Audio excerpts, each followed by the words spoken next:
We just saw Scooney out there. Obviously, he's had some success over there on the other side of the pond. Yeah. That's a good option for players. Oh, absolutely. And you know, I think that the overseas market is just like all of us have had to do here. I mean, you got to pay your dues. You've got to produce. You've got to climb the ladder, and that's in even in the NBA. And you know, so hopefully, like I said, the guys that work for them can get them in a situation where they're able to grow and spread their wings and you know, get better, number one, and make money. Do you know Jerry Sloan at all? How long that John was with you, and as excited as you get during games, is there a chance during some of those early contests next year you go screaming down the bench for John? No. I mean, really, you don't have much of an adjustment period. Well, you know, it's funny because I've had in the 8 years as a head coach, I've lost two other guys, two head coaching positions, and Todd Licklider and Sean Miller. You know, and actually Brad, who's at Butler now, was on our staff. But yeah, I think, you know, we'll as we go through the practices, I'll probably get accustomed before the big game not to be there, but I'm sure he'll be happy to not hear me turn and look at him and say, "What the hell?" And, so he won't miss that as much as I miss saying it to him. Do you know Jerry Sloan at all? You know, I don't. I say that I think I've met him one time, but as far as relationship, I don't. My dad told me this morning that I think when I was 1, I may have been in a room with him or something. And I said, "Dad, I can't remember real well." So, but I will say this: I remember being a young kid growing up in Illinois and him playing for the Bulls. My dad used to make my brother and I watch him just with the intensity that he played with, and so I think, you know, he's obviously one of the all-time great coaches, and I think it's a perfect setup for Costa. He's supposed to be a very kind of tough, kind of crusty guy. Is that Yeah. good for Costa? Yeah, I think it is. Yes, and I think at that stage, and you know, in his early part of his career, you know, to get the message, or to get the kind of the gist of what they're trying to do, and you know, I think his offensively, it appears to me the Jazz do a great job of looking at their players and saying, this is what works for us, and I think that's what Coach is going to need early on. He doesn't want to be in a situation where he has to just go out and play, make it real specific for him. I think therefore he'll be more successful.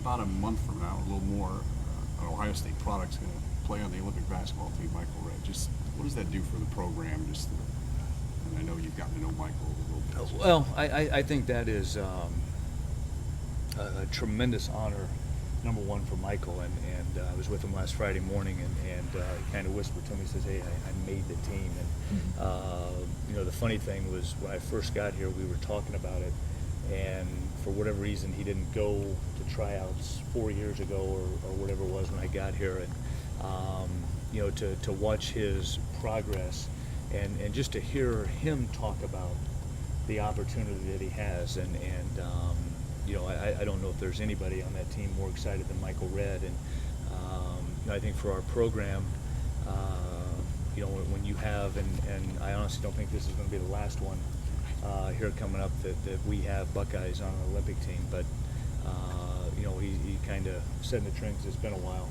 and for him to do that is awesome. Anything on the scheduling radar you can talk about, or anything you got? No, honestly, waiting for trying to get that tournament at the beginning of the year kind of finalized, and trying to get 3 teams in there, and we're ready to go. But there's still a couple dates where we're trying. You know, the Notre Dame game in Indianapolis, I think, will be a great venue. Lucas Oil Field, and West Virginia coming in here, and December 27th, which will be a CBS national televised game. I think that'll be a very good rivalry for us as we go, and so, but we're still trying to finalize. And then once the Big Ten comes out with theirs, then we will definitely be done. What's your relationship like with Huggins? You know, very good, and you know, he was very helpful when I was at Xavier, believe it or not, with the rivalry there. I mean, he's one of those guys that I think has done a tremendous job throughout his career, and you know, wherever he goes, they win, and so, you know, at times, it's probably hard for people to believe that when we were, you know, in the same city and that sort of thing. But he's been a great advisor for me, and I look forward to that game and going against those guys. I know he said he's given up the sport, but have you talked to Terrell Pryor at all? I saw him on campus one day, but that was about it. But I haven't sat down and talked to him, and I think I don't think that's a possibility. How about Can you talk about Ketchman a little bit? I'm not sure if I'm pronouncing his name right. The incoming junior college Yes. transfer. There were some questions about eligibility. Can you clear the air on that? What's the latest on him? Yeah, all kids that come from overseas nowadays with the NCAA has to go through a process that clears them, that basically says they did not play professionally. And Nicola was very thorough in his preparation to present it, and saying every step we made, we knew when we were going to step out of bounds. And I think they've dotted their I's and crossed their T's, and now they turn the paperwork in, and hopefully we're in great shape. And when we recruited him, we saw nothing wrong that could happen. So we're hoping to have him all the way through. Are him When will and you Jeremy hear both back? here? Yes, yeah, everybody's here. When will you hear back on Ketzman? They say it takes time. Okay. And when I say time, a couple months probably. Is Jeremy the kind of player that can step in and run point for you right off the bat, you think? I think he can. When we watched him and we saw him on tape, he played a point guard position. He played off the ball. He shoots the ball at a very high percentage from behind the line, and has good explosiveness to make plays. So hopefully he's going to be able to do, possibly even a little bit of both. How are you feeling? Doing well. Still no movement up, but I'm getting a lot more tingling down there, which I think is hopefully a good thing. It means that I think, or at least in my doctor analysis, it means that the nerves or whatever it is are trying to connect. So won't be long, I'll be dunking again. Can you talk about this year's guys and how they're making the adjustment, their respective adjustments, in contrast to last year when we were missing so many guys? Yeah, we're 2 weeks in on Sunday, and in the gymnasium we don't get to see them play at all, and